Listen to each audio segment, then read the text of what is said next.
We begin this second hour with new research carried out at Western University. It shows a potential cure for ALS. Now, longtime listeners of this show know that I lost my mom to ALS in November of 2021. I cannot believe it's been 2.5 years since I lost my mom. In Canada, approximately 3,000 Canadians live with ALS, most of whom die within 2 to 5 years of after diagnosis.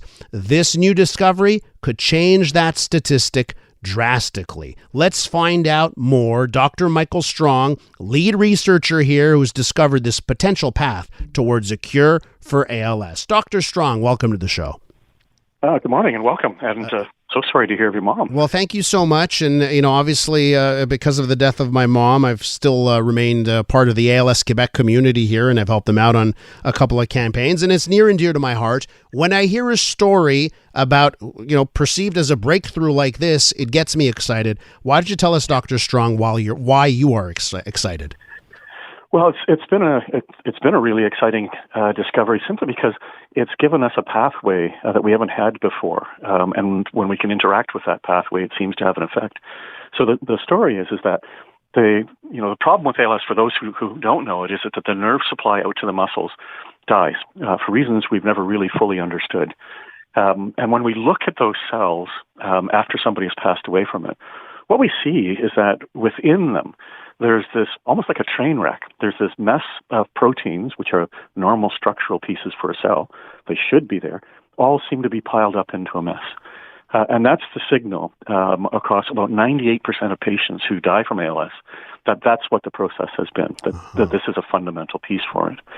What we've discovered is that the core protein of that, something known as TDP-43, what we've known from others for years that that's the core of it, we found its partner, the protein that seems to balance it off. And so for everything that the TDP-43 does, the one we've discovered does the opposite.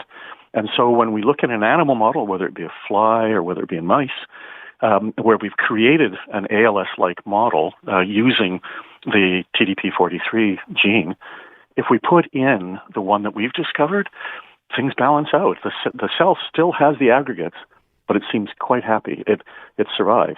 And so the flies go from living for maybe 2 weeks at most. When we treat them, they go to their normal lifespan of 60 to 80 days. The mice, when we treat them and they have the ALS gene turned on, they might live for, if we're lucky, 3 weeks. We've got them out to 15 or 16 weeks. So a real significant change. So, Dr. Strong, as I see it likened, a potential path towards a cure. You mentioned the research going on with mice and that.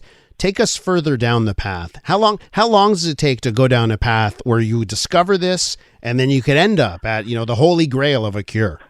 Right. So we started this work. I've been doing this for 30 years, treating ALS patients and doing research at the same time on it. And this particular stream of work began in the early 2000s.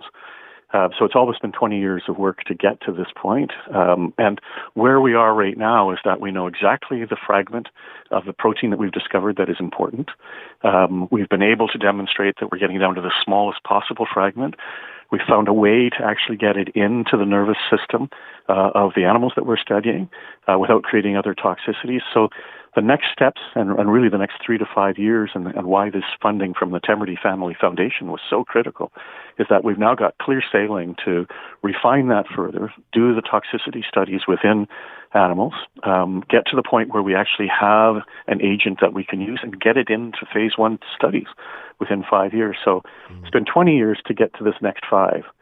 But the next 5 are absolutely crucial. We're with Dr. Michael Strong from Western University talking about research into a cure for ALS.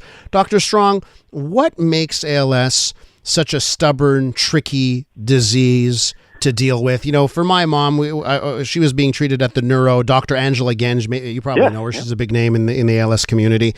And, she's been working on ALS forever, like you have. What makes ALS such a interesting, stubborn, maybe you've got some adjectives for it, when it comes to a disease and how difficult it is to tackle? So, great question. And yes, I do know Angela extremely well. It's a small ALS community in Canada. We know each other well and work together very closely. It's one of the unique things in Canada.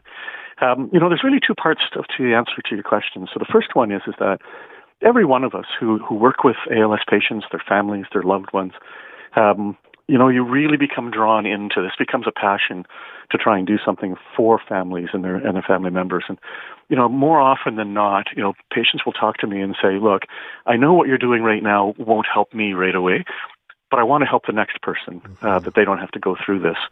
And so that's one of the things that drives all of us is to really keep that passion moving forward to get this research done, because it is the next generations we want to be able to be able to treat.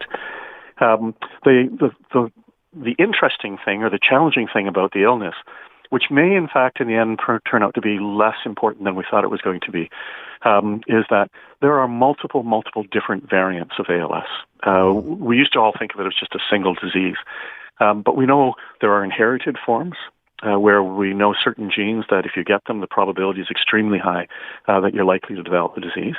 And in that subgroup, even within that, there are even more rare variants in there that we now know that we can genetically treat those variants, and the disease will stop, and looks like it's actually improving in very specific patient groups in there. That was unheard of 5 years ago. We had no idea we could do that. And that's what's telling all of us that what we thought was an untreatable complex disease, it's going to be treatable. And yes, it's complex, but we can sort it out. And so as we start to move into all the other variants, the reason why this discovery is so important and why so many in the world have been working to try and figure this pathway out is that this looks like a final common denominator across virtually all of those entities. And so the need to be specific and complex isn't there as much. This might work across all of them. Dr. Strong, I'll leave you with this. It was a month and a half ago about. I was walking down the street and I bump into someone I went to high school with. And we've remained in contact throughout the years, but I hadn't seen him in a long time. And, he talks about my life and I asked him about his life. And I said, "So how's it going?" And he said, "Not good."